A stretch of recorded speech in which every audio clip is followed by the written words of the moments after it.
My husband, the boss, smiled and said, "Congratulations, you're terminated. Take your old laptop and get out. This $8 million company is mine now and Melissa will take your place. The divorce papers arrive tomorrow." Security escorted me out.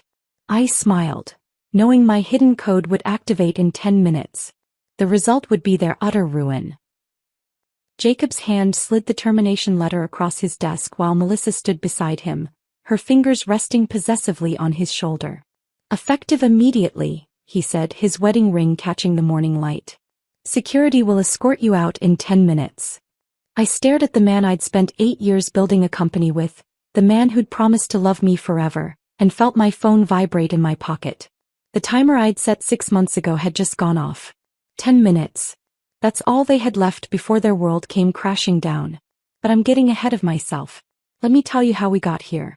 3 years ago, Jacob and I sat cross-legged on the floor of our cramped Seattle apartment, surrounded by empty pizza boxes and half-drunk cups of coffee.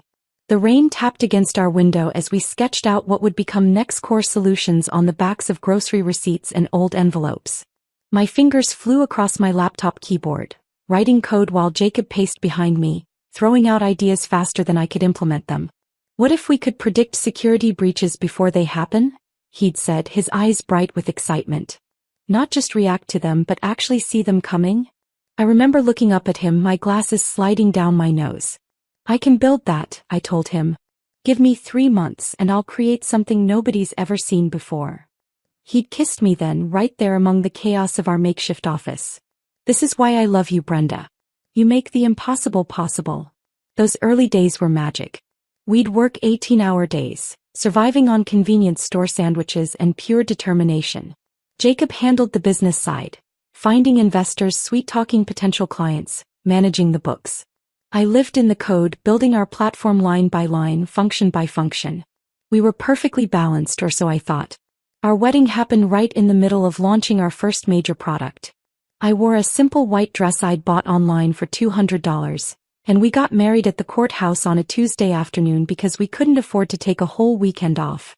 Jacob held my hands at the altar and made promises that went beyond the traditional vows. "We're partners in everything," he'd whispered just for me to hear. 50-50 in business and in life. Your dreams are my dreams." I believed every word. The company grew faster than either of us expected. Within 18 months, we'd moved from our apartment to a real office space. Nothing fancy, just a converted warehouse with exposed pipes and concrete floors. We hired our first employees, signed our first $1 million contract, and suddenly NextCore Solutions was more than just a dream. It was real and it was ours. At least I thought it was ours. The changes started small.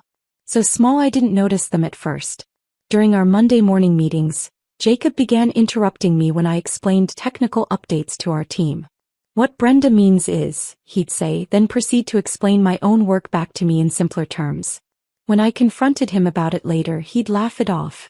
"I'm just trying to help, honey. You know how you get lost in the technical details sometimes." Then came the client presentations. I'd spend days preparing demonstrations of our newest features, only to have Jacob present them himself while I sat silently beside him like a decorative piece. "Brenda's our technical genius," he'd tell clients with a patronizing smile. "She makes the magic happen behind the scenes." Behind the scenes. That's where he wanted me. The day Melissa Rodriguez walked into our office for her interview, I actually felt relieved. Finally, another woman in our boys' club of programmers and sales guys. She was sharp, professional, with an MBA from the University of Washington and 5 years of experience at Microsoft. Her references were impeccable. "She's perfect," I told Jacob after the interview. "She understands operations in a way we desperately need." He hired her the next day. Melissa fit into our company culture immediately. She reorganized our chaotic filing system, streamlined our client onboarding process, and somehow made our disaster of a supply closet actually functional. She brought homemade cookies to meetings and remembered everyone's birthdays. I thought I'd found a friend.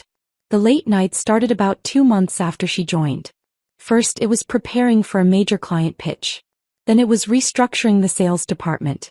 Then it was strategic planning for the next quarter.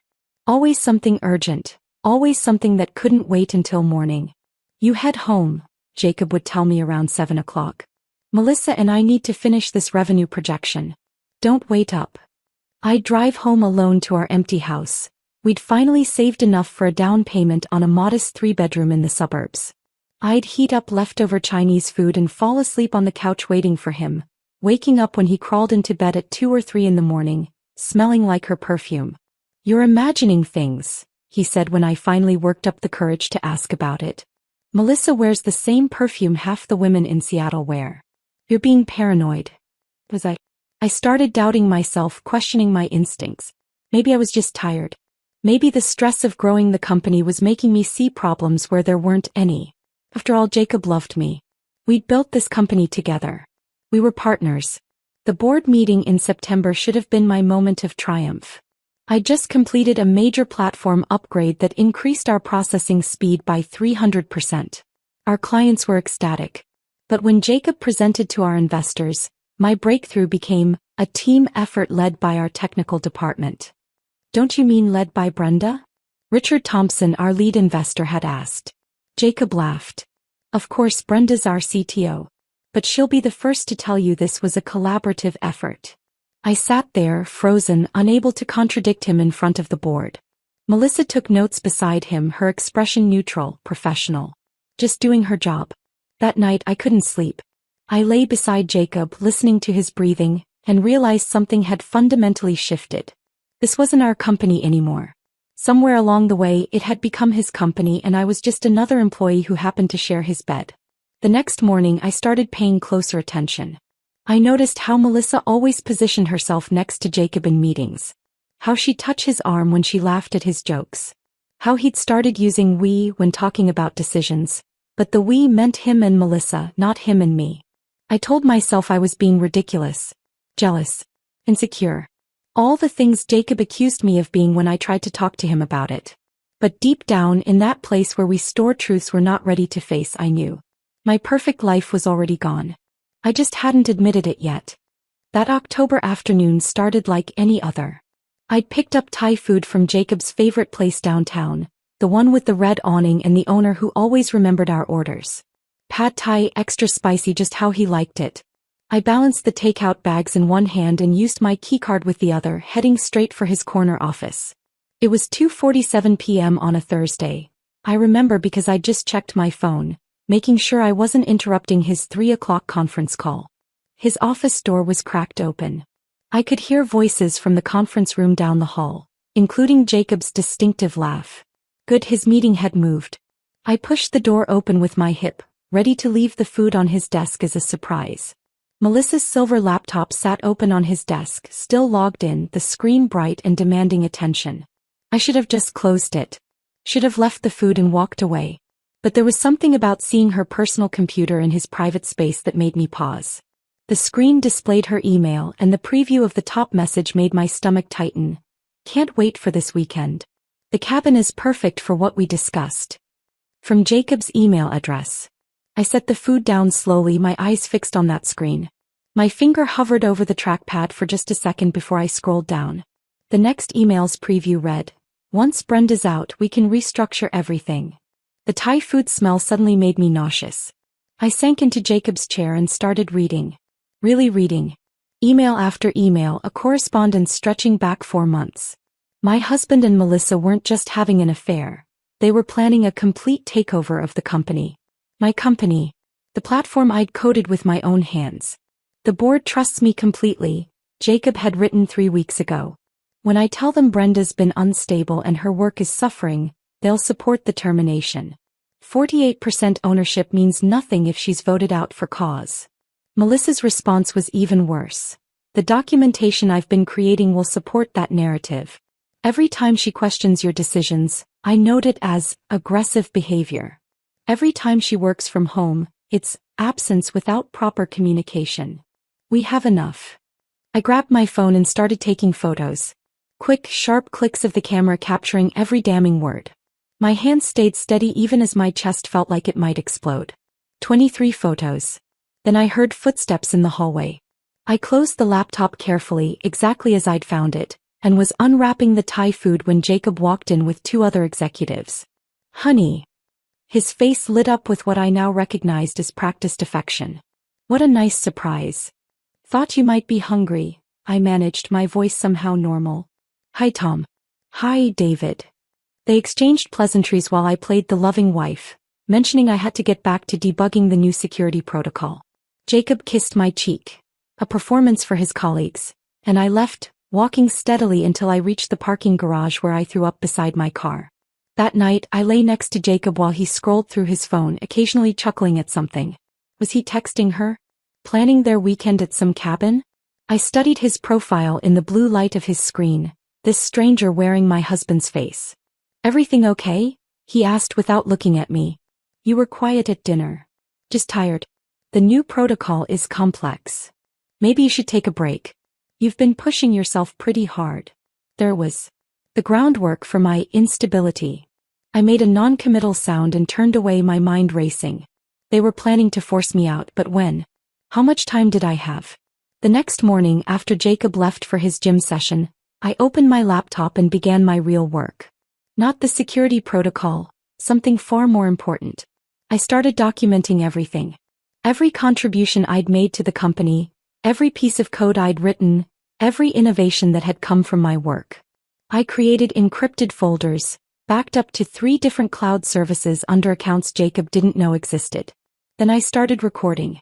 I bought a tiny voice recorder from a spy shop downtown, paying cash while wearing sunglasses like some character in a bad movie. But it worked. I recorded meetings where Jacob presented my ideas as his own. I recorded him telling potential investors that I was just the technical support, while he was the visionary. The hardest part was continuing to sleep next to him. Continuing to kiss him goodbye in the mornings. Continuing to pretend I didn't know he was destroying everything we'd built together while planning a future with another woman. Some nights, I'd lie awake until 3 or 4 in the morning, writing code on my laptop while he snored beside me. But this wasn't vengeful code. Not yet. This was protection. I embedded tracking protocols into every major system I'd built, invisible markers that would prove the code was mine. I created backup doors into the platform, not to harm it but to ensure I could prove my authorship if needed.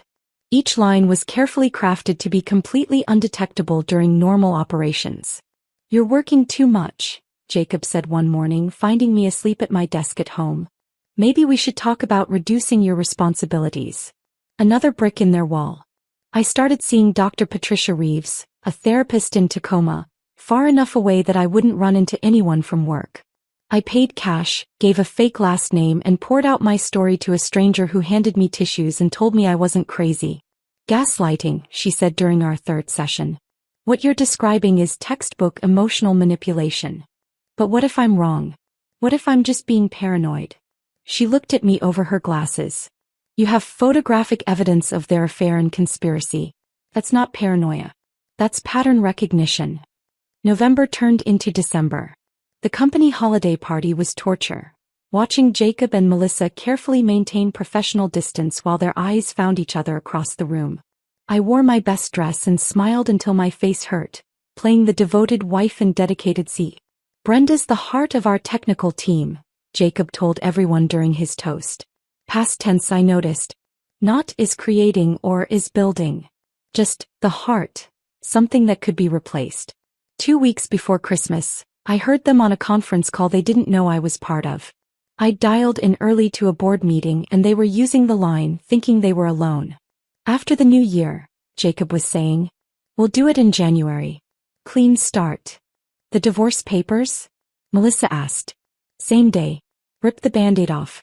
By February you'll officially be COO, and we can stop sneaking around. I muted my line and listened to them plan my professional and personal execution, taking notes in my encrypted journal. January. I had less than a month to prepare. That night I worked until dawn, not on company code but on my insurance policy. Every system I'd built for NextCore had a heartbeat, a rhythm I knew better than anyone. I didn't create destruction. I created vulnerability. Small gaps that would only matter if someone knew exactly where to look. The kind of gaps that hackers dream about finding. I wasn't going to use them. Not directly. But if Jacob wanted to take everything from me, he should know that everything included the knowledge of how to protect what I'd built. Without me, those vulnerabilities would be like leaving windows open in a hurricane. Come to bed, Jacob called from the bedroom at 4 a.m. 5 more minutes, I replied, typing the last line of code that would serve as my insurance policy.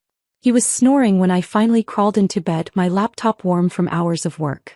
I looked at his sleeping face and felt nothing but resolve.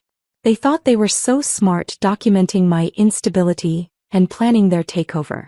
They had no idea what I was capable of when cornered. I closed my eyes and started counting down the days until January.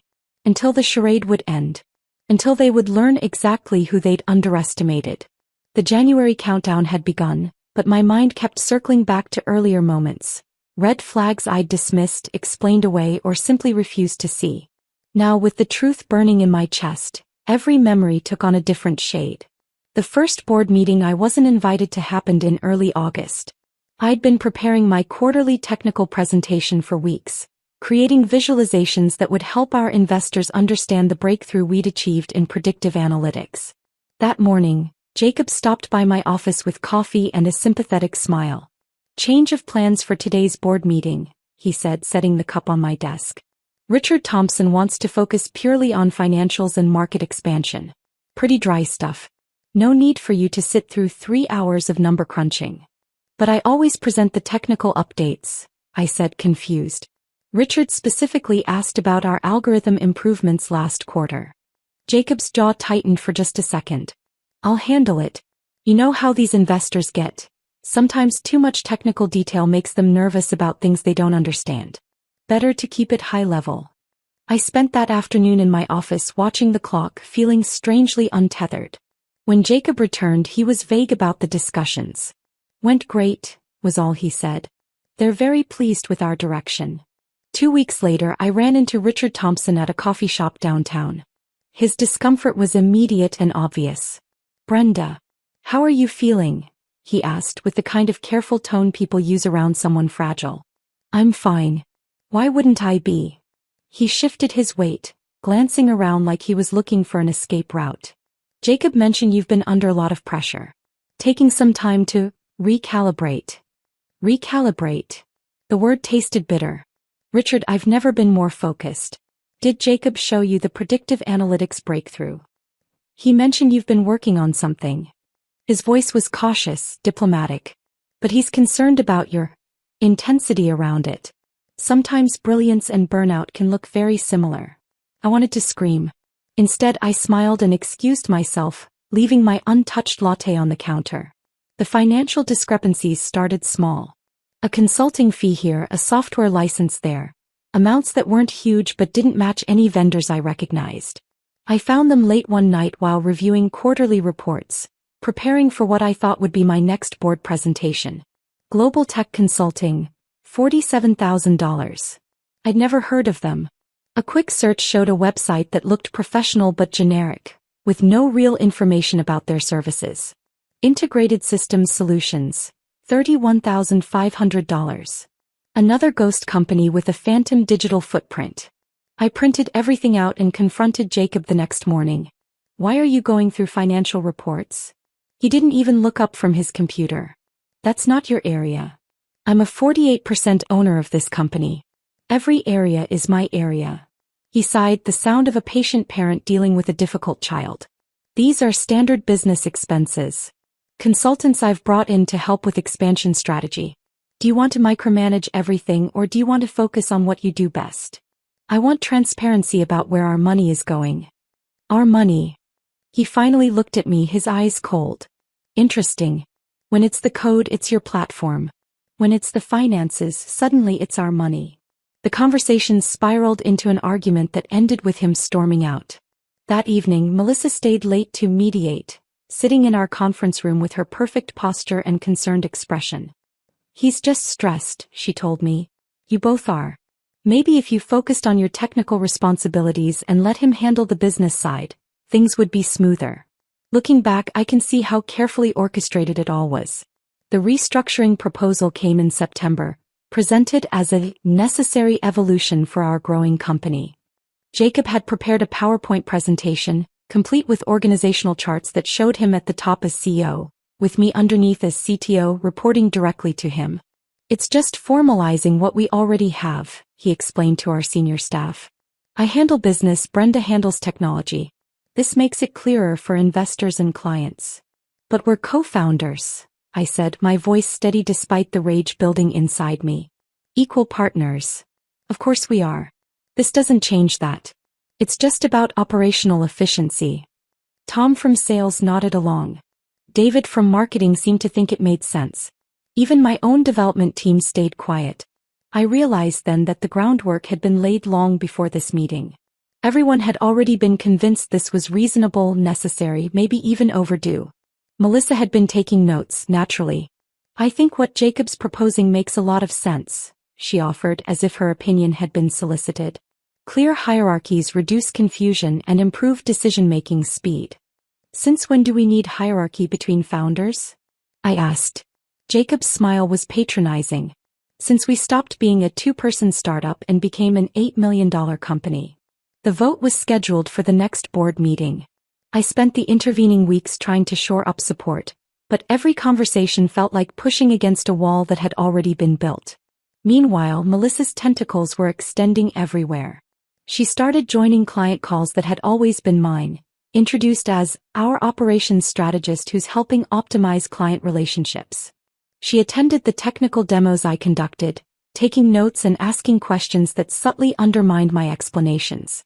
When Brenda says revolutionary, what she means is incrementally improved, she'd clarify to clients, her tone helpful and professional. We want to manage expectations appropriately. She began copying herself on emails between me and my development team, just to stay in the loop.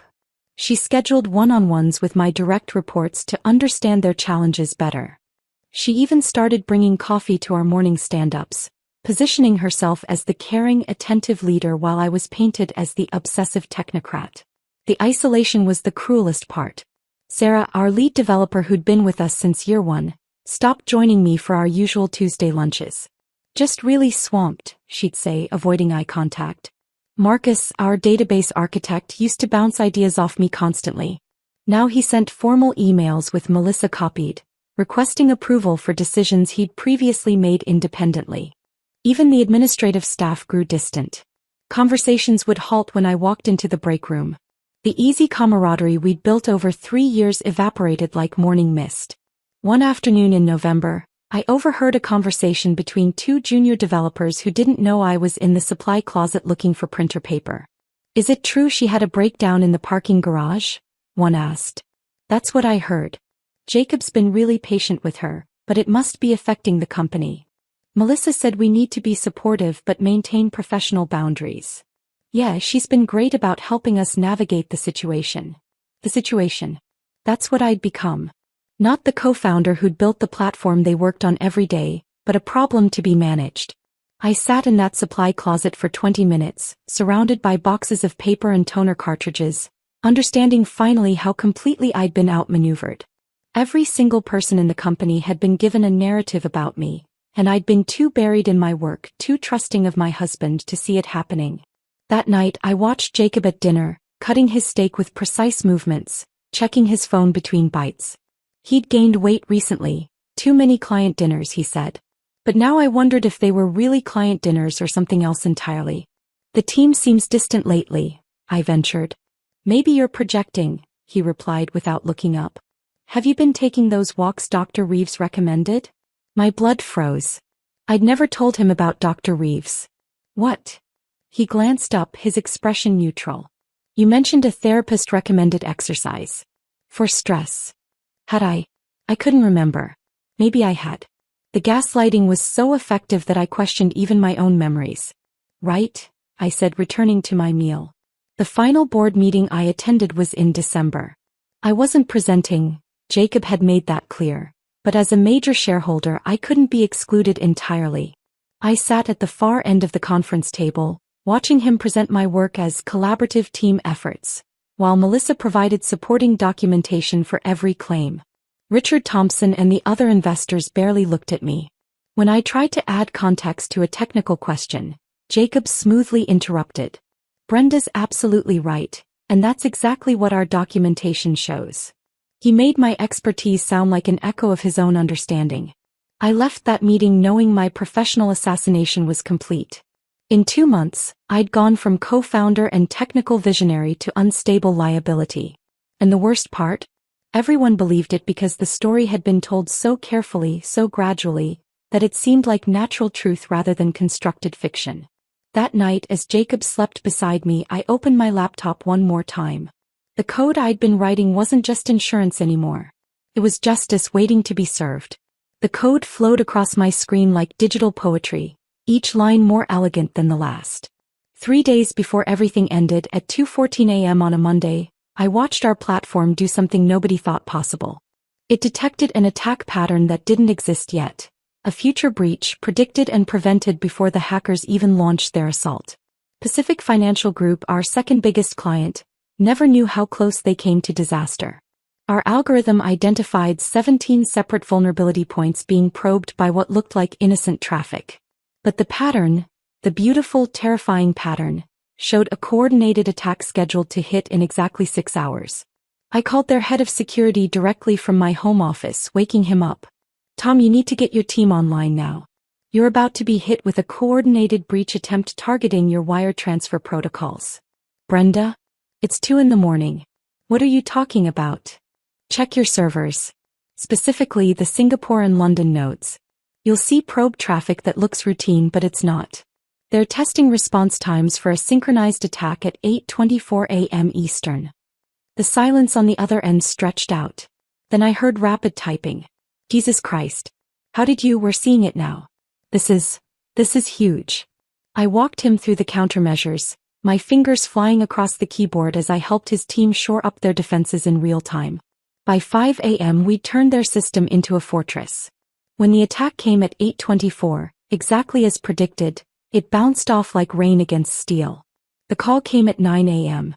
Paul Harrison, Pacific Financial CEO, was nearly shouting with excitement. "Brenda, do you understand what you just did? You saved us from what could have been $100 million loss. Maybe more. This is revolutionary." "The platform did what it was designed to do," I said, exhausted but exhilarated. "This is why NextCore exists. We need to set up a call with Jacob and the team. This deserves recognition. Hell, this deserves a press release." My stomach sank. Of course. Jacob will coordinate everything. The client call was scheduled for that afternoon. I prepared a detailed presentation showing exactly how our algorithm had detected the future attack pattern, the predictive modeling that made it possible, and the implications for cybersecurity globally. This was Nobel Prize-level innovation, and it had come from my mind, my code, my sleepless nights. Jacob reviewed my presentation an hour before the call. "This is a bit technical," he said, frowning at my slides. "Let me simplify it for the client." I watched him delete slide after slide of my work, replacing them with vague buzzwords and corporate speak. My groundbreaking algorithm became our proprietary threat matrix. The predictive modeling became advanced analytics. 3 years of innovation reduced to marketing fluff. When the call began, Jacob positioned himself in front of the camera while I sat slightly off to the side, barely in frame. "Paul, we're thrilled that NextCore's platform protected Pacific Financial," Jacob began, his voice smooth and confident. "This is exactly the kind of result we've been working toward as a team." "Incredible work," Paul responded. "Brenda, that call at 2 a.m., you sounded like you were watching the future." Jacob jumped in before I could respond. "That's the beauty of our system. It allows our entire team to monitor and respond to threats proactively. Brenda was simply the one on call last night. Well, I hadn't slept in 36 hours perfecting the algorithm. There was no on-call schedule. This was my life's work. Actually, I started, but Jacob smoothly interrupted. What Brenda's too modest to say is that this is a collaborative effort. While she handles the technical implementation, our entire team contributes to the platform's success. Melissa, our head of operations, has been instrumental in creating the protocols that made this rapid response possible. Melissa appeared on screen from her home office, nodding graciously. "Thank you, Jacob. It's really about having the right systems in place to support our technical team's brilliant work." Support? She didn't even understand how the algorithm functioned. The call continued for another 20 minutes, with Jacob masterfully redirecting every bit of credit away from me while appearing to praise my contribution. By the end, Paul Harrison probably thought I was just a coding technician following orders from visionary leadership. After the call ended, I sat in our empty conference room staring at the blank screen. My greatest professional achievement had just been stolen in real time, and I'd been powerless to stop it. That evening, I made my final preparations. Every piece of documentation that proved my authorship of NextCore's core technology went into an encrypted cloud storage account registered under my maiden name. Patent applications I'd filed independently before the company's formation. Original code repositories with timestamp verification. Email chains from the early days when Jacob freely admitted he couldn't understand my technical explanations. I also made copies of something else, the real financial records. Not the sanitized versions Jacob showed the board, but the raw data showing where money actually went. Global Tech Consulting, I'd discovered, was registered to an address that happened to be Melissa's cousin's apartment. Integrated Systems Solutions traced back to a shell company in Delaware with no actual employees. They weren't just planning to steal my company. They'd already been embezzling from it. Wednesday morning, I met with Sandra Whitfield, a divorce attorney recommended by my therapist. Her office was in Bellevue, far enough from Seattle's tech corridor that I wouldn't run into anyone I knew. Sandra was in her 60s, with sharp eyes that had seen every type of marital betrayal imaginable. Washington is a community property state, she explained after reviewing my documentation. Normally, that would mean a 50-50 split of assets acquired during marriage. But your husband has been very clever. The company structure shows you as a technical contractor who was granted equity, not a co-founder. Your name isn't on any of the incorporation documents. That's impossible. We founded it together. She showed me the paperwork. My signature was there, but the documents had been altered, digitally modified to change my status from co-founder to early employee. The timestamp showed they'd been updated just 2 months ago. He's been planning this for a while, Sandra said gently. The good news is if we can prove fraud, everything changes. But that's a long, expensive fight. How expensive? More than you'll have access to once he freezes the joint accounts, which he will do the moment you're served. I wrote her a check from my personal account, one Jacob didn't know about, where I'd been slowly accumulating money from small consulting jobs. Start building the case, I told her. I'll handle the rest. That last night, Jacob suggested dinner at home instead of going out. I want to cook for you, he said, and for a moment he looked like the man I'd fallen in love with. The one who'd stayed up all night with me debugging code, who'd celebrated every small victory with genuine joy. He made pasta carbonara, my favorite, and opened a bottle of wine we'd been saving for a special occasion.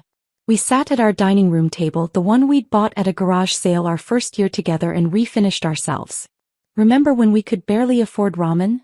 He said, raising his glass. Look how far we've come. We've built something amazing, I agreed, clinking my glass against his.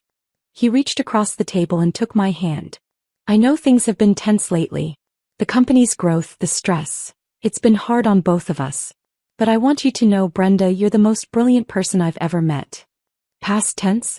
No, I was imagining it. After this next quarter, let's take a vacation, he continued. Somewhere tropical. Just us.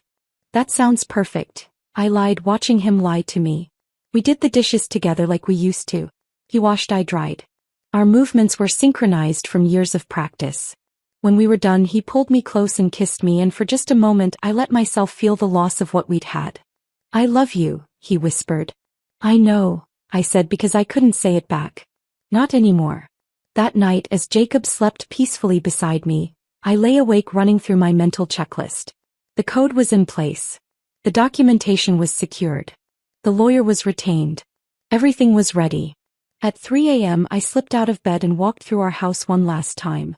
The pictures on the walls. Our wedding, our first office, the day we signed our first major client. All those moments when I'd believed we were building something together. I made myself coffee and sat in my home office, watching the sunrise through the window. In 6 hours, Jacob would call me into his office. In 6 hours, my life as I knew it would end. But he didn't know about the timer on my phone. He didn't know about the code waiting to activate. He didn't know that sometimes, the person you underestimate the most is the one who knows your systems better than you know them yourself. I opened my laptop and typed a single command into a terminal window. scheduling it for exactly 10 minutes after 9 a.m. Then I closed the laptop, finished my coffee, and went to get ready for my last day as Jacob's wife and employee. I chose the charcoal gray suit, the one I'd worn to our first investor pitch. My hands were steady as I buttoned the jacket, applied lipstick without a tremor, and slipped on the watch Jacob had given me for our 5th anniversary. Every piece of armor mattered now. The call came at exactly 9 a.m. Not 8:59, not 9:01. Jacob had always been precise about his cruelties. Brenda.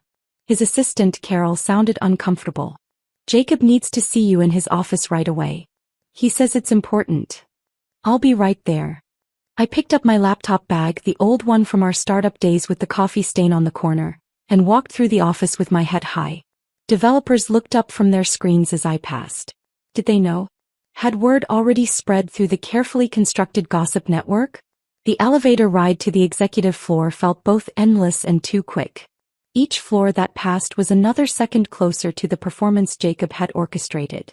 When the doors opened, I saw Carol avoiding eye contact, suddenly very interested in her computer screen. Go right in, she mumbled. They're waiting. They. Plural.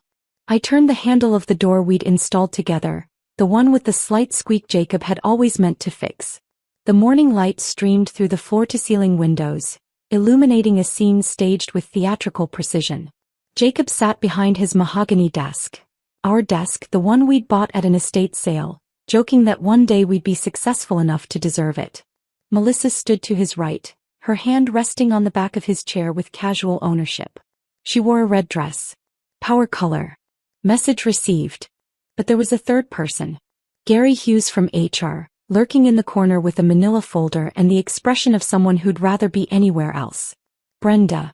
Please sit down. Jacob's voice carried that CEO tone he'd been practicing, authoritative but detached. I remained standing. I'm comfortable, thanks. Something flickered in his eyes, annoyance that I wasn't following his script. Very well. He straightened a stack of papers on his desk, a nervous tell I recognized from years of watching him prepare for difficult conversations. I'm afraid we need to discuss your position here at NextCore. My position as co-founder and CTO? Melissa shifted slightly. Gary clutched his folder tighter. Your position as an employee, Jacob corrected, his tone sharp. And I'm afraid that position is being terminated, effective immediately. The words hung in the air between us. I counted 3 heartbeats before responding. On what grounds? Performance issues, failure to collaborate with leadership, and creating a hostile work environment. He picked up a document, pretending to read from it. There have been multiple complaints about your erratic behavior and inability to work within the new organizational structure. Complaints from whom? That's confidential, Melissa interjected, her first words since I'd entered. But I can assure you they've been thoroughly documented. I looked at her, really looked at her. The woman I'd welcomed, mentored, invited to our home for dinners. She met my gaze without flinching. How long? I asked her directly. I'm sorry. How long have you been sleeping with my husband? Gary made a strangled sound. Jacob's face flushed. That's exactly the kind of baseless accusation that exemplifies your recent behavior, Jacob said coldly. You're paranoid, Brenda.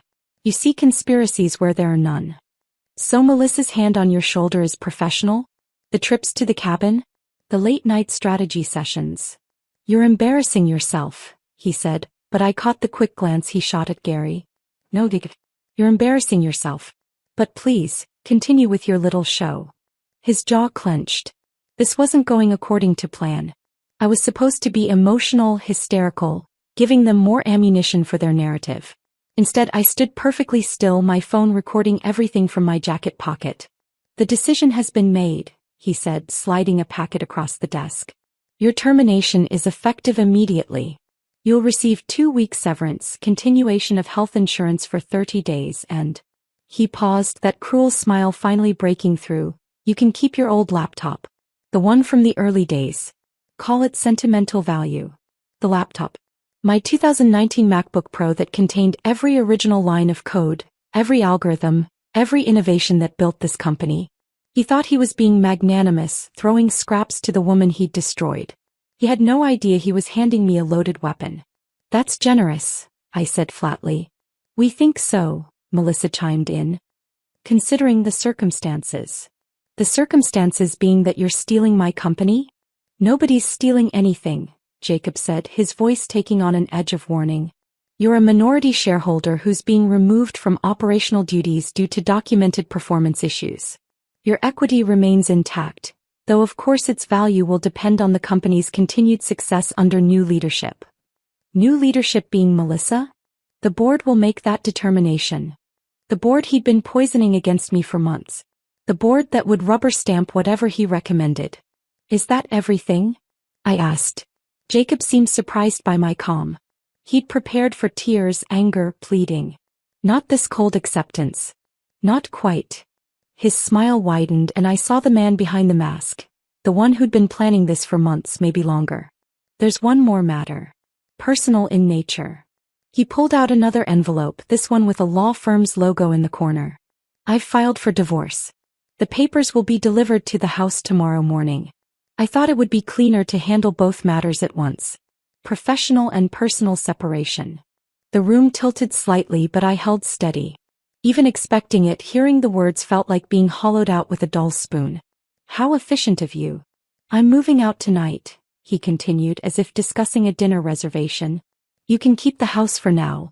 We'll sort out the division of assets through our attorneys. Our attorneys. Already separate. Already divided. Anything else? My voice sounded strange, distant, like it was coming from someone else. Security will escort you to your desk to collect your personal belongings, Gary finally spoke, his voice apologetic. Standard procedure. Of course. I picked up the termination packet without looking at it, then reached for the laptop bag Jacob had gestured to, my old computer sitting on the side table, obviously placed there for this moment. Brenda, Jacob said as I turned to leave.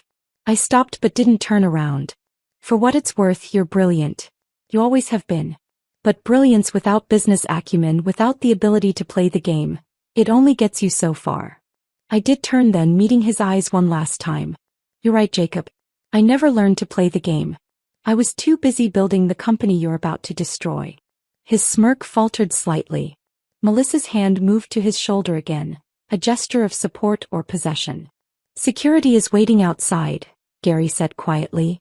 2 guards stood in the hallway, trying to look professional rather than uncomfortable. I recognized them, Tony and Marcus, guys I'd chatted with every morning for 3 years. Morning, guys, I said pleasantly. Shall we? The walk through the office was surreal. Every face that turned toward me was a verdict. Some looked away quickly, complicit in their knowledge. Others seemed confused, watching their CTO being marched out like a criminal. A few, my original team members, looked stricken. Sarah half stood from her desk as I passed. I shook my head slightly and she sank back down. At my office, former office, I was given 10 minutes to pack. I made a show of slowly placing personal items in a box. The coffee mug from our first successful product launch, a photo of the original team, the stress ball shaped like a bug that developers had given me as a joke. I left everything important. The awards, the certificates, the framed first dollar we'd earned. Let them gather dust as monuments to what Jacob had destroyed. That's everything, I told Tony, who looked like he wanted to apologize but couldn't. The elevator ride down felt like descending from a life I'd never get back. Through the lobby, past the reception desk where Emma watched with wide eyes, out through the glass doors I'd helped select because they represented transparency and openness. The January air hit my face, sharp and clean. Behind me, the building rose into the gray Seattle sky, containing everything I'd built and lost in the span of 3 years. My phone buzzed. A text from an unknown number. Check your email, Melissa. I deleted it without reading whatever gloating message she'd sent. Another buzz. This time my calendar notification. System maintenance 10 minutes. I looked back at the building one more time, then walked to my car, placing the laptop bag carefully in the passenger seat. 10 minutes until the code activated. 10 minutes until they learned what happens when you steal from someone who built the very foundation you're standing on. My car sat in the parking garage like a refuge, but I couldn't bring myself to get in yet. The laptop bag weighed heavy in my hand as I stood beside the driver's door, watching the digital clock on my phone tick forward. 9:08, 2 minutes. I placed the bag carefully in the passenger seat and pulled out my phone, opening an encrypted messaging app I'd installed months ago. The interface was blank except for a single status indicator. Pending. 9:09. The parking garage echoed with the sound of a car door slamming somewhere above me. Normal office sounds. Normal office life continuing as if nothing had changed. As if the company's entire digital infrastructure wasn't about to shift beneath their feet like tectonic plates. The concrete pillar next to my car had a small crack running through it. I'd noticed it the day we'd moved into this building, joked with Jacob that it was a metaphor for how we'd break through barriers. Now it looked like a fault line ready to split wide open. 9:10. My phone vibrated once. The status indicator changed from pending to active. Then, a cascade of automated messages began flooding a hidden partition on my device. Firewall rules modified, port 443. Authentication timeout adjusted 30 seconds. Log rotation accelerated 2-minute intervals. Backup verification disabled. System monitoring delays implemented. Each message represented a tiny adjustment, individually meaningless, collectively devastating. Like loosening bolts on a bridge 1/4 turn at a time, the structure would hold until the exact moment it wouldn't. I finally got into my car but didn't start the engine. Instead, I drove up the garage ramps slowly, windows down, listening. By the time I reached street level, I could already hear it. The subtle shift in the building's rhythm. A few more people than usual were visible through the ground floor windows, walking with purpose that bordered on urgency. The rain had started while I was inside, that particular Seattle drizzle that couldn't decide if it wanted to be mist or actual precipitation. I pulled into a loading zone across the street, hazard lights blinking, and got out. The rain felt good on my face, washing away the sterile office air, the smell of Jacob's cologne, the suffocating weight of manufactured corporate dignity. I stood on the sidewalk, tilting my face up to the gray sky, and for the first time in months I felt free. No more pretending to be asleep when Jacob crept into bed at 3 a.m. No more forcing smiles in meetings while my work was stolen. No more swallowing my voice to maintain a peace that was already shattered. My phone buzzed again. Another status update. External probe detected, source Moscow. Right on schedule. The vulnerabilities I'd created were like blood in the water, and the sharks were already circling. But they weren't random hackers. They were professionals who monitored for exactly these kinds of openings. A cybersecurity company suddenly showing weakness was like a bank leaving its vault door ajar. Through the rain-streaked air, I could see more clearly now. The lobby, usually calm with its minimalist furniture and gentle water feature, was becoming animated. The security guard who'd been reading a newspaper was now on his phone, gesturing urgently.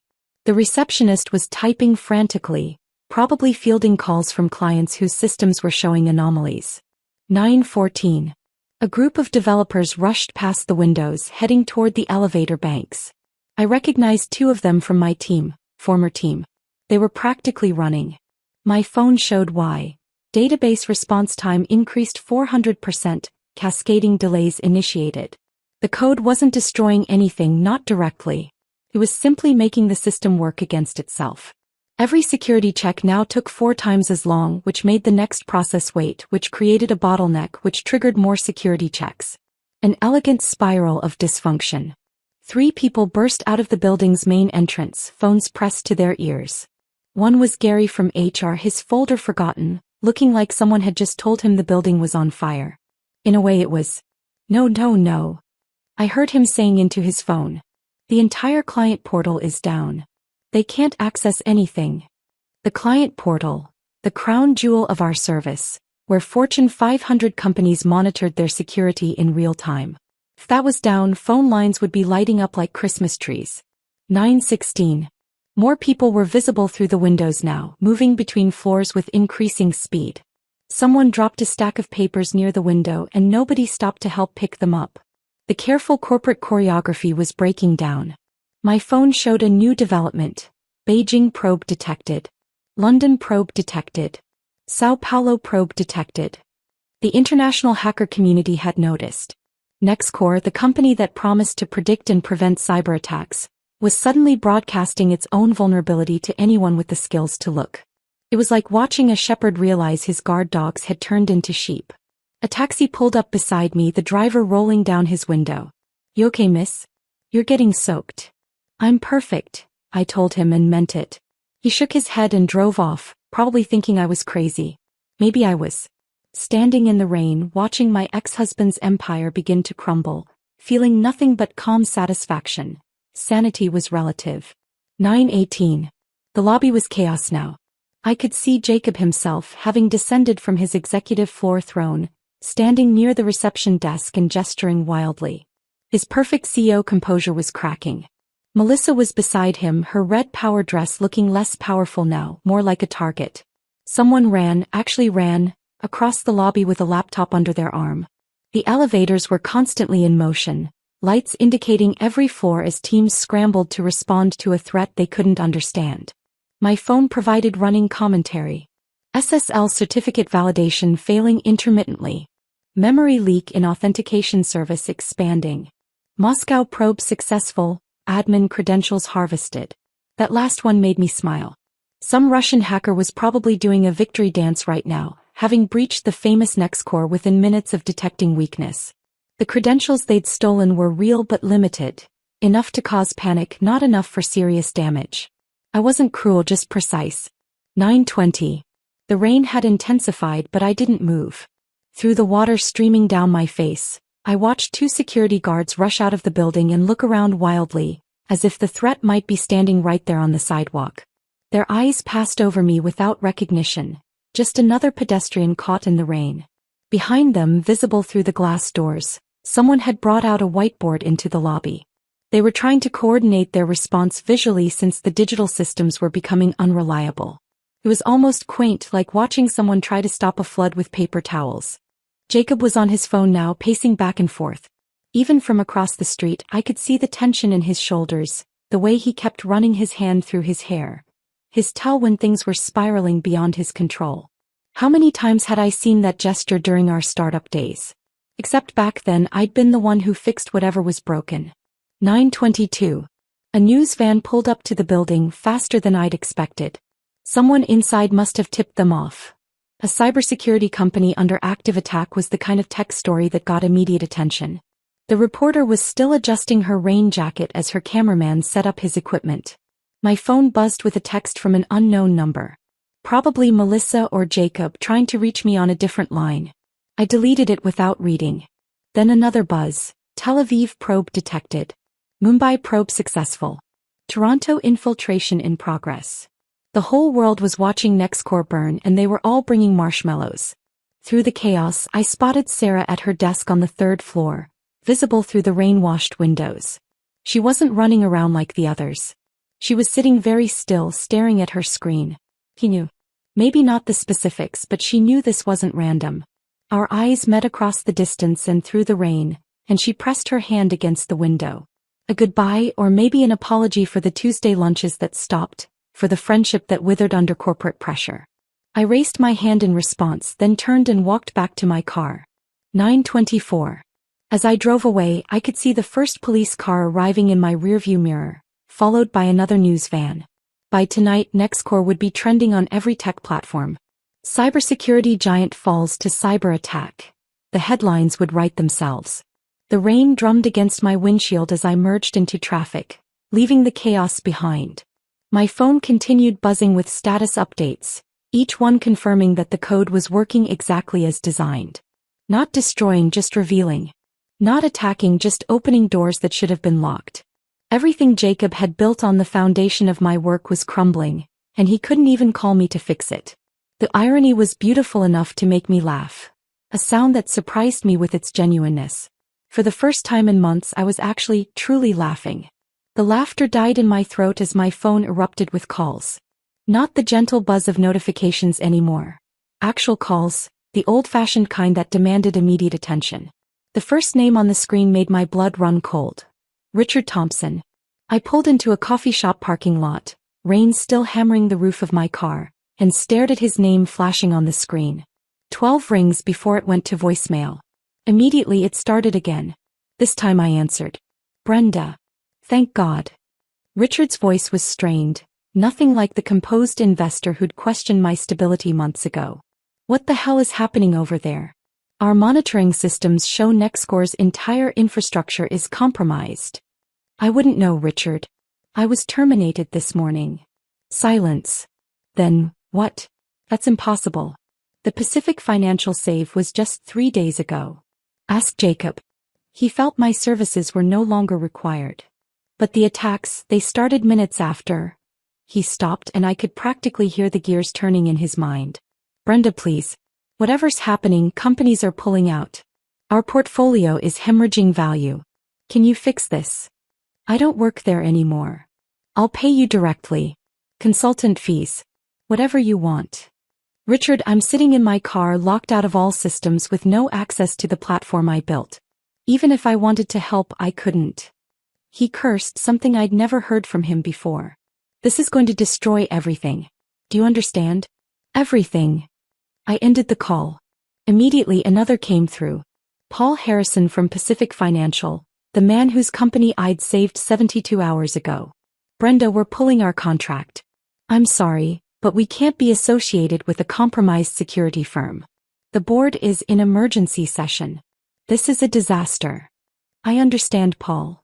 How could this happen? You were just... He paused. You knew this would happen, didn't you?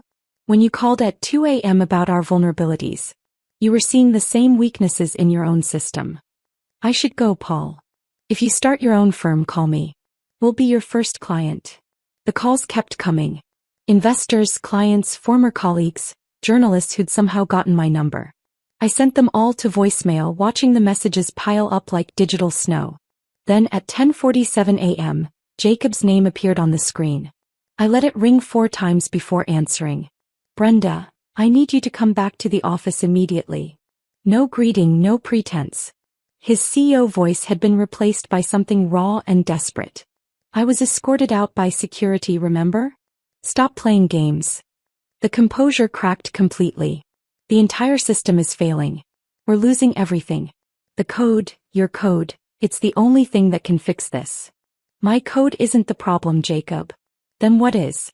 These vulnerabilities appeared out of nowhere. The timing. The timing is unfortunate, I agreed.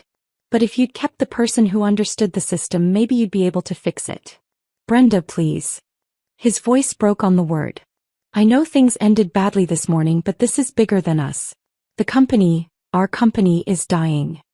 Your company. You made that very clear. I'll bring you back. Full restoration. We can work out the details later. With Melissa as my supervisor? Silence. Then, Melissa is handling operations. Is she handling them well? Are her protocols helping with the crisis? This isn't about her. No. The head of operations has nothing to do with operational failure. I heard muffled voices in the background, then Melissa's voice came on the line. Brenda, this is beneath you. Whatever vendetta you have against us, innocent people are being hurt. Our employees. The employees who watched me get marched out like a criminal? That was protocol. That was theater. I cut her off. You wanted everyone to see me humiliated. Well, now they can see you fail. Poetic, isn't it? Jacob grabbed the phone back. The Russians are inside our systems. The actual Russians, Brenda. They're downloading client data. Do you understand what this means? It means you should have invested more in security infrastructure instead of reorganizing to push out your co-founder. I'm begging you.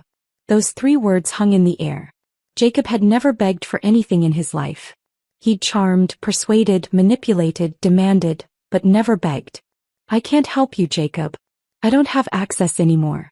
You made sure of that. I'll give you full admin access right now.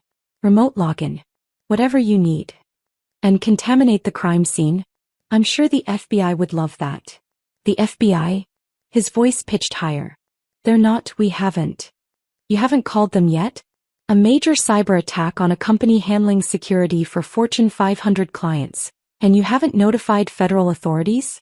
That's going to look interesting in the investigation. The sound he made wasn't quite a sob, but close. My phone beeped with another call. Local news station. I have to go, Jacob. Good luck with everything. Brenda, wait. I ended the call and switched to the news station. The reporter's words came rapid fire. Ms. Martinez? I'm calling about the situation at Nextcore. We understand you were the CTO until this morning. Can you comment on the timing of your departure and the current attack? No comment. But surely the coincidence. I said no comment. I turned my phone to silent and drove home through streets that felt different somehow. Lighter. The rain had stopped, leaving everything clean and gleaming. My house, soon to be just my house once the divorce went through, sat quiet and welcoming. Inside I made myself tea and opened my personal laptop, the one Jacob never knew about. The news was already everywhere. Breaking. NextCore Solutions suffers major cyber attack. Cybersecurity firm breached by international hackers. Clients flee as NextCore fails to protect itself. The tech blogs were having a field day. Someone had leaked internal communications showing the chaos. Screenshots of error messages, photos of the whiteboard in the lobby, even a video of Jacob shouting at someone in the parking garage. My phone, still on silent, showed 47 missed calls. The number kept climbing. I opened my encrypted partition and watched the real-time feeds. The vulnerabilities were being exploited from 17 different countries now. Each attacker thought they were the clever one who'd found a weakness, not realizing they were all walking through doors I'd strategically left open. The client exodus was swift and brutal. Pacific Financial's departure triggered a domino effect. If NextCore couldn't protect itself, how could it protect anyone else? By noon, 70% of their major contracts had termination clauses invoked. The investor situation was even worse. Richard Thompson didn't just pull funding. He issued a public statement distancing his firm from NextCore's fundamental security failures. Other investors followed suit, each statement another nail in the coffin.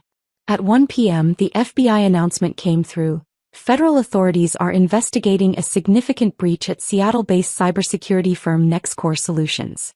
Companies using NextCore services are advised to implement immediate alternative security measures. That was the kill shot. No company could survive the FBI essentially telling clients to abandon ship. I pulled up NextCore's stock tracker. They'd gone public just 6 months ago, another of Jacob's grand plans. The stock had opened at $47. It was now at $12 and falling. My phone lit up with a text from Sarah. He's crying in the server room. Actually crying. Melissa locked herself in her office. Everyone's updating their resumes. Another from a number I didn't recognize. This is Tom from security. I'm sorry about this morning. We all knew it was wrong. Jacob's getting what he deserves. At 2:30, the news broke that China's state media was running stories about American cybersecurity incompetence, using NextCore as Exhibit A. The international humiliation was complete. I closed my laptop and made another cup of tea. Outside, the sun was trying to break through the clouds, casting everything in that peculiar Seattle light that made the wet streets look like silver. My phone showed 132 missed calls now. I scrolled through them. Investors, clients, media, numbers I didn't recognize. And there, recurring like a desperate heartbeat, Jacob. Each unanswered call was a small victory, a tiny reversal of every time he'd dismissed me, talked over me, stolen credit for my work. He'd wanted to erase me from the company's story. Instead, my absence was the story. The local evening news led with NextCore. They'd found a photo of Jacob from a tech conference where he'd given a speech about impenetrable security just 2 weeks ago. The irony wasn't lost on anyone. The question everyone's asking, the anchor said, is how a cybersecurity company could be so vulnerable to the very threats it claimed to prevent. Former employees, speaking on condition of anonymity, report that the company's co-founder and technical architect was terminated just minutes before the attack began. They showed my LinkedIn photo, the professional one where I'm half smiling, looking confident and capable.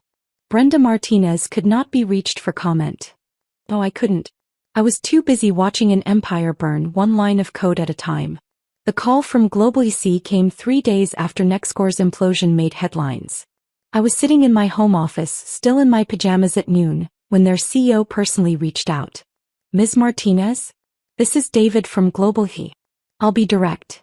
We need someone who actually understands predictive threat detection, and your work at Pacific Financial speaks for itself. Are you available for consulting? My first instinct was to say no. I needed time to process everything. But then I remembered the mortgage payment, the lawyer fees, the reality of starting over at 38. I'm listening. $5,000 a day, minimum 10-day contract, Possibility of extension. We need our systems audited yesterday. I nearly dropped my coffee. That was more than I'd made in a month at NextCore. When do you need me? Can you start tomorrow? That's how my freelance career began. Not with careful planning but with desperate companies suddenly realizing their cybersecurity might have holes only I could see. Word spread quickly in Seattle's tech community. The woman who'd saved Pacific Financial was available, and everyone wanted to ensure they weren't the next NextCore. My second client called while I was still working on global SEC's audit. Then a third. Within 2 weeks, I had more work than I could handle and was turning down contracts. The bitter irony wasn't lost on me. Jacob had tried to erase my professional existence, but instead he'd made me legendary. The mysterious CTO who'd left just before the catastrophe, the only one who could have prevented it. I set up a proper home office in what used to be Jacob's study. Removed his pretentious leather-bound books he'd never read, his awards for business excellence that now seemed like jokes. Replaced them with multiple monitors, a proper server setup, and a coffee machine that could sustain me through 18-hour days. The industry publications became my guilty pleasure. Every morning with my first cup of coffee, I'd read the latest updates on NextCore's collapse. NextCore loses 3 more major clients. Inside the chaos, former employees described toxic leadership. From $8 million to nothing. A cautionary tale. TechCrunch ran a particularly devastating piece featuring anonymous interviews with former employees. Someone, I suspected Sarah, had detailed how Jacob had systematically undermined his co-founder before the attack. The comment section was brutal. Classic case of ego over expertise, one commenter wrote. You don't fire your technical architect and expect to survive in cybersecurity. The Seattle Times business section featured a timeline of NextCore's downfall, complete with a graph showing the stock price plummeting. They'd managed to get a photo of Jacob leaving the office, and he looked like he'd aged 10 years in 2 months. Gray stubble, wrinkled shirt, the hollow eyes of someone who hadn't slept properly in weeks. 6 weeks after the attack, Melissa's departure made the news. Not a grand announcement, just a small item in the tech gossip section. Head of Operations Melissa Rodriguez exits NextCore amid ongoing crisis. Sarah texted me that night, you should have seen it. Jacob called her incompetent in front of everyone. Said her operational excellence had failed to prevent the breach. She threw her company laptop at him. Security had to separate them. I felt a twist of something, not sympathy exactly but recognition. Melissa had thought she was special, that she was different from me. Now she was learning what it felt like to be discarded when things got difficult. Her LinkedIn profile disappeared entirely 2 days later. When someone tried to hire her at a startup, a simple Google search brought up dozens of articles linking her to NextCore's failure. He was radioactive. The divorce papers arrived on a Thursday morning, delivered by a nervous process server who seemed relieved when I simply signed for them. Sandra, my attorney, reviewed them that afternoon. He's not fighting for anything, she said, seeming puzzled. The house is yours, the joint accounts get split 50-50, and he's waiving any claim to your future earnings. What about NextCore shares? She laughed, but it wasn't happy. What shares? The company's worthless. Your 48% of nothing is still nothing. The financial statements she showed me were staggering. NextCore, once valued at $8 million, was now worth less than $2 million and falling. The office lease alone was worth more than the company's assets. He's trying to sell, Sandra added. Word is he's shopping it around for pennies on the dollar, but no one's biting. Who wants a cybersecurity company known for being catastrophically hacked? Jacob tried calling me once during the divorce proceedings. I answered because Sandra advised me to document any contact. Brenda. His voice was flat, exhausted. I'm not calling about the company. Then why are you calling? I wanted to apologize. I said nothing, letting the silence stretch. I know what I did was wrong. The way I treated you, the way I ended things. I got caught up in the growth, the success, the image of being this powerful CEO. Melissa made me feel like I could be someone more important than I was. And now I'm nobody. The board forced me to step down as CEO. I'm a figurehead with a worthless title and worthless shares in a worthless company. You're looking for sympathy? No. I'm looking for, I don't know, closure? Forgiveness. I can't give you either of those things, Jacob. I know. I just wanted you to know that I understand now. What I threw away. What I destroyed. You were the soul of the company and I cut it out. Yes, I said simply. You did. The line went quiet except for his breathing. The code, he said finally. The vulnerabilities. They were too perfect, too targeted. Are you accusing me of something? No. I'm saying I understand. And if I were in your position I probably would have done the same thing. Or worse. I have to go, Jacob. Yeah. Take care, Brenda. That was the last time we spoke directly. The divorce was finalized a month later. I kept my maiden name on all the paperwork. Martinez, not his surname that I'd never legally taken anyway despite his assumptions. Meanwhile, NextCore continued its death spiral. Employees jumped ship daily. The Seattle office, once bustling with 60 people, was down to 15. They'd already shut down the Portland satellite office and were trying to sublease the Seattle space. The final nail came when the FBI investigation concluded. While they found no evidence of internal sabotage, my code was far too elegant for that. They did find evidence of financial irregularities. Those phantom companies Jacob and Melissa had been paying? The FBI was very interested in those. Richard Thompson called me one last time as NextCore entered its final days. We're writing it off as a complete loss, he said.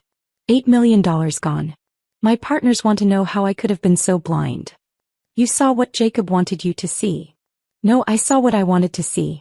A charismatic male CEO with a beautiful girlfriend and a convenient technical partner who did the real work. It's the oldest story in tech and I fell for it. What happens now? Bankruptcy. The assets will be sold off.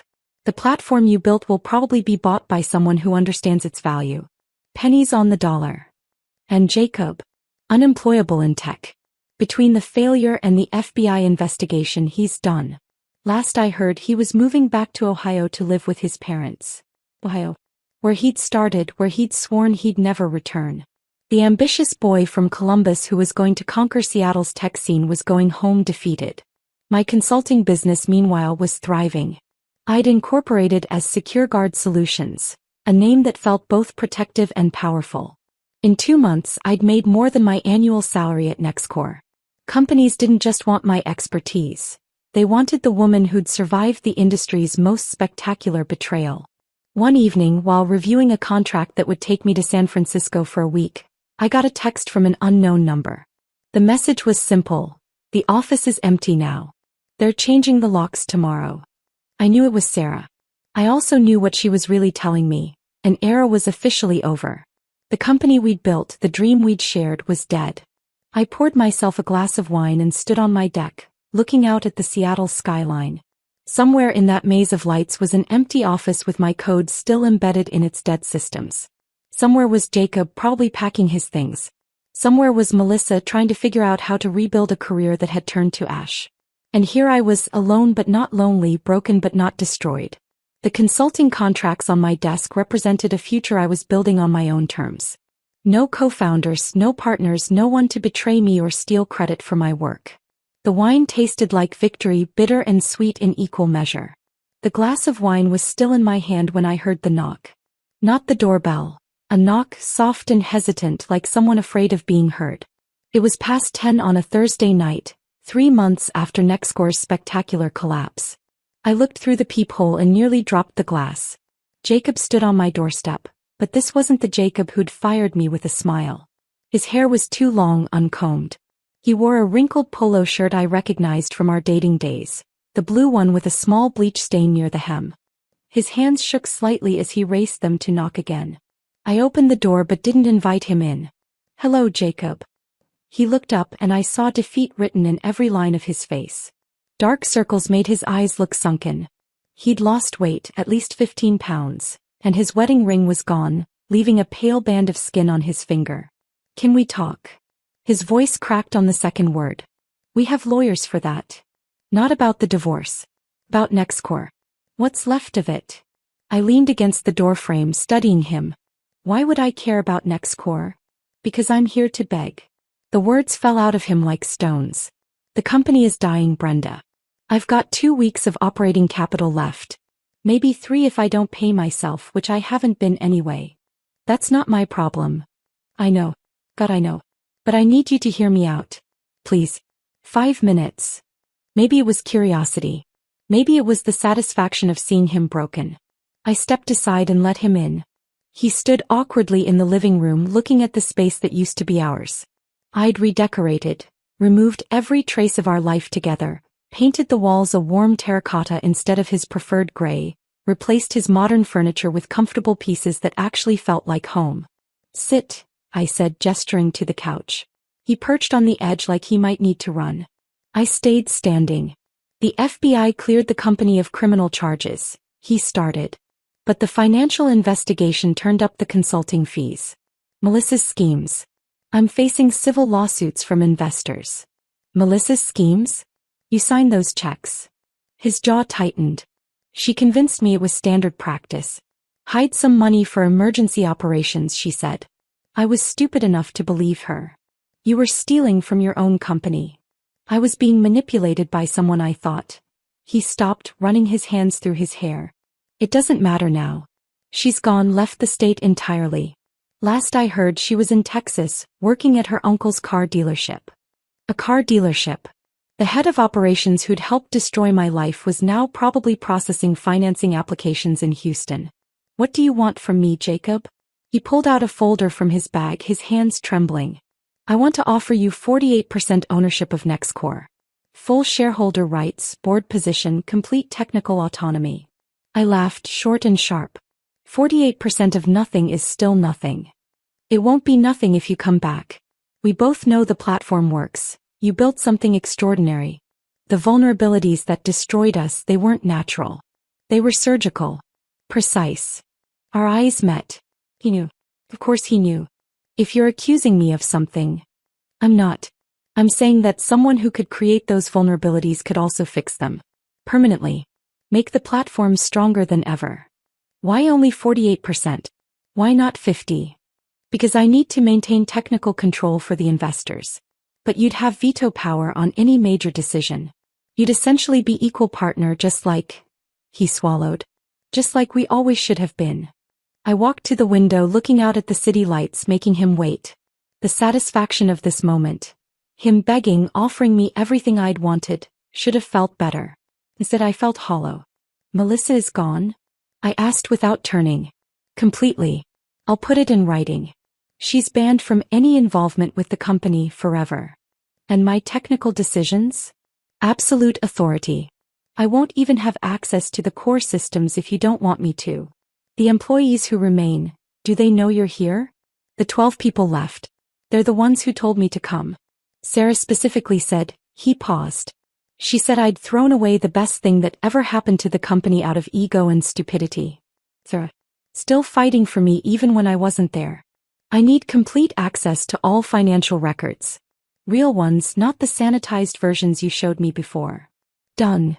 And I want it in writing that you acknowledge my role as the primary architect of all core technology." "Yes." "And Jacob." I turned to face him. "If you ever try to undermine me again, I walk. And this time I take the platform with me. Legally." His face went pale. "How could you?" "The same way I could create vulnerabilities that looked like random hacker entry points. Don't underestimate me again." He nodded slowly. "I never should have underestimated you in the first place." We spent the next 2 hours going through his proposal. He'd clearly had lawyers prepare it. Everything I asked for was already included, plus provisions I hadn't thought of. Full medical benefits retroactive to my termination. Compensation for the months I'd been gone. Even a clause stating that any future sale of the company required my explicit approval. "When do you need an answer?" I asked when we'd reviewed everything. "Honestly, yesterday. But I know I have no right to push. Take the time you need." He stood to leave, then paused at the door. "Brenda, I know this doesn't fix what I did. The betrayal, the affair, the way I tried to erase you from something you built. I don't expect forgiveness." "Good. Because you won't get it." "I know. But maybe we can build something new. Not as husband and wife, obviously, but as business partners who learned an expensive lesson." After he left, I called Sandra. "He offered you what?" She sounded stunned after I explained. "Brenda, this is unprecedented. You'd have almost equal control." "Is it legally solid?" "I'll review it tomorrow, but from what you're describing, yes. The question is whether you want to go back to that environment. Did I? My consulting business was thriving. I was my own boss, choosing my clients, setting my hours. Why would I return to the place of my humiliation? But then I thought about the platform. My code, my innovation sitting dormant in a dying company. The potential wasted. The problems it could solve if properly managed. I texted Sarah. Jacob came to see me. Her response was immediate. Please come back. We need you. The platform needs you. I'll personally ensure no one disrespects you ever again. Monday morning I walked through Nextcore's doors for the first time in 3 months. The office was ghostly, empty desks, dark offices, the reception area unmanned. The 12 remaining employees were clustered in what used to be the break room, now converted to a makeshift operations center. They all stood when I entered. Sarah stepped forward. Welcome back. We've prepared a presentation on current system status whenever you're ready. Where's Jacob? In the small conference room. He said he'd stay out of your way unless you need him. Smart. He was giving me space to establish authority. I spent the morning reviewing the damage. It was worse than I'd imagined. The platform was holding together with digital duct tape and prayers. But underneath the patches and workarounds, my architecture remained solid. Give me 72 hours, I told the team. We'll not only be operational, we'll be stronger than before. The work was exhausting but familiar. Every line of code welcomed me back like an old friend. The vulnerabilities I'd created were still there, dormant but dangerous. I closed them one by one, then built new defenses that turned former weaknesses into strengths. By Wednesday afternoon the platform was humming. Not just functional, elegant. The months of distance had given me perspective on improvements I hadn't seen before. Jacob appeared in the doorway of the server room where I was working. The monitoring systems, he said quietly. They're all green. First time since January. They'll stay that way. Thank you. I looked at him, really looked at him, for the first time since I'd returned. I'm not doing this for you. I'm doing it for what this platform could be. For the problems it can solve. For the people whose data it can protect. I know. Good. Now let me work. He left and I turned back to my screens. The code flowed like it had in the early days back when we were building dreams on coffee-stained napkins. Except now I was building something better. Something truly mine. The platform pulsed with renewed life and for the first time in months I felt complete. The platform's renewed strength drew attention faster than either of us expected. Within a week of my fixes going live, Pacific Financial called. Not Jacob, me directly. Brenda, Paul Harrison here. We heard you're back at Nextcore. Is it true the vulnerabilities are completely resolved? Every single one. Plus additional safeguards that didn't exist before. We want to return as clients. But only if you personally guarantee the security architecture. I glanced across the office at Jacob who was pretending not to listen from his desk. Send the contract to my attention. I'll review it personally. The first board meeting with my new authority was scheduled for the following Monday. I arrived early, choosing my seat carefully, not at the head where Jacob traditionally sat, but at the position directly opposite him. Equal and opposing. The message was clear. Richard Thompson arrived first, his surprise evident when he saw me. Brenda. I heard you were back but I wasn't sure I believed it. 48% ownership makes it worthwhile, I said simply. His eyebrows rose. 48? That's one board vote away from control, Jacob said, entering the room. He looked better than he had at my door, clean-shaven, pressed shirt, but the confidence was gone. Brenda has full technical authority and veto power on major decisions.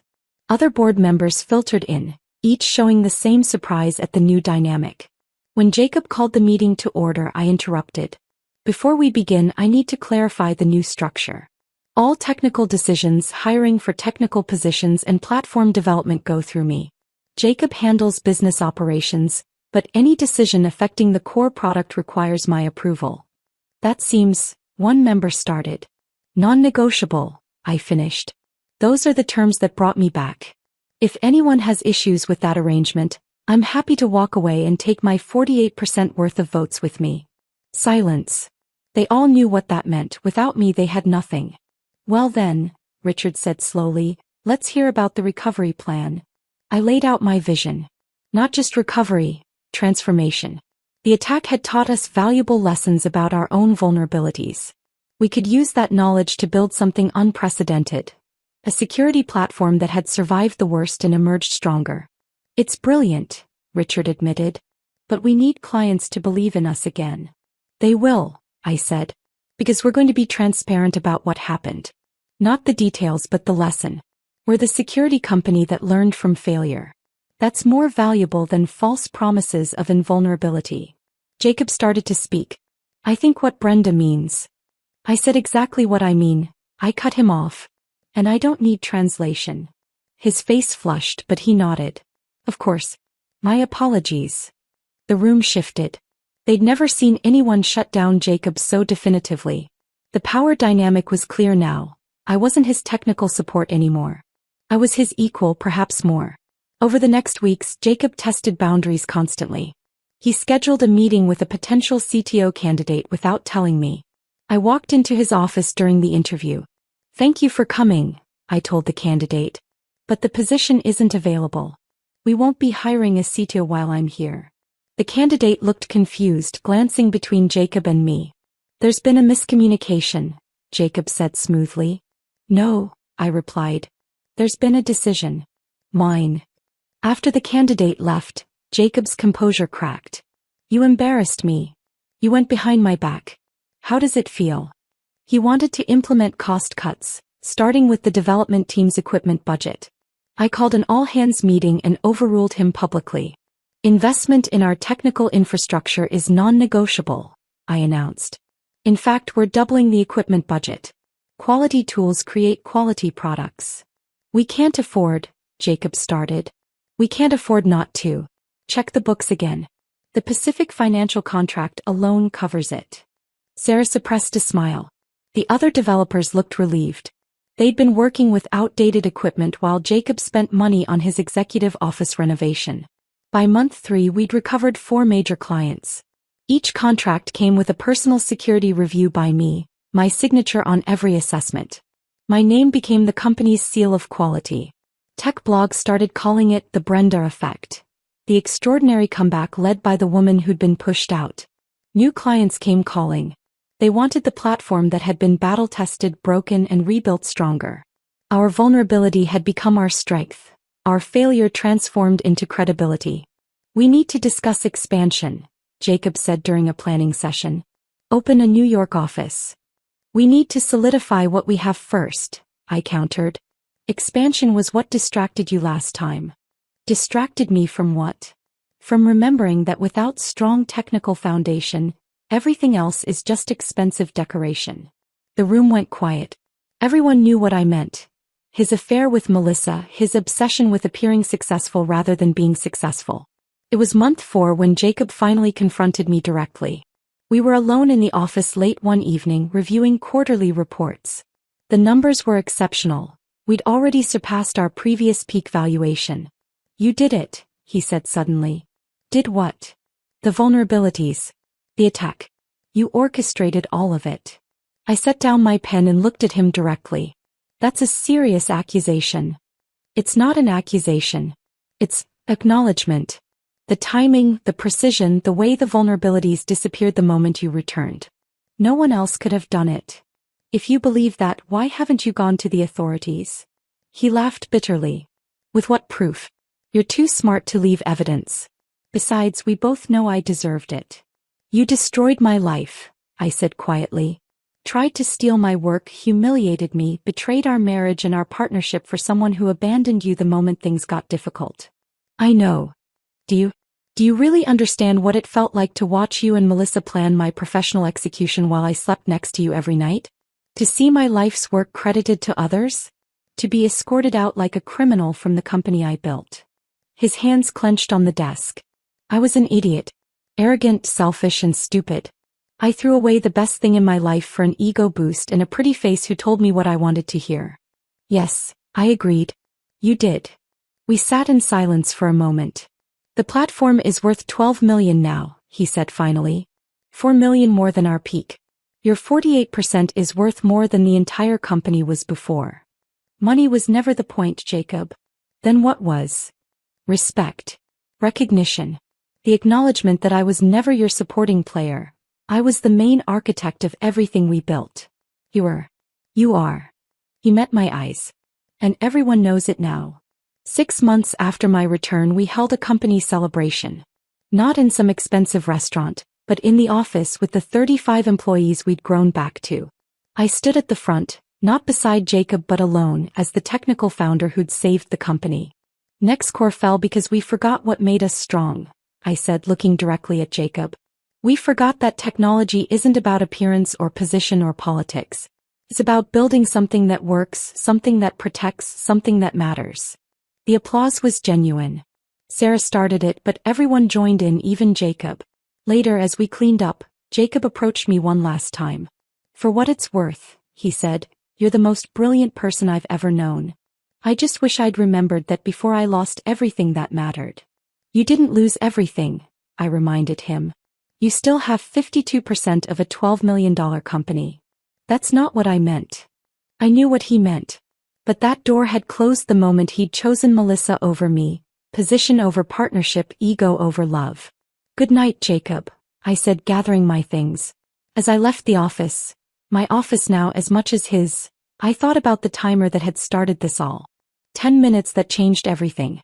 The code that had brought a giant to its knees and lifted me from the ashes of betrayal.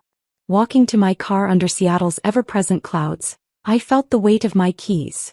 Heavier now with the additional office keys, server room access, the physical proof of my position. My phone buzzed with a text from a reporter wanting to interview me about the greatest comeback story in tech. I deleted it. The real story was too complex for headlines, too raw for public consumption. It was about more than business or betrayal or revenge. It was about discovering that sometimes the person others underestimate most is exactly who holds all the power. The platform hummed along, secure and strong, protecting data across the globe. My code, my creation, finally acknowledged as mine. And Jacob? He'd learned the hardest lesson of his life. Never underestimate the woman who built your kingdom, because she knows exactly how to bring it down. And more importantly, she's the only one who can build it back up. If this story of brilliant revenge had you on the edge of your seat, hit that like button right now. My favorite part was when Brenda watched her code activate in real time, bringing down the empire Jacob built on her stolen work. What was your favorite moment? Drop it in the comments below. Don't miss more thrilling stories like this. Subscribe and hit that notification bell so you never miss an upload.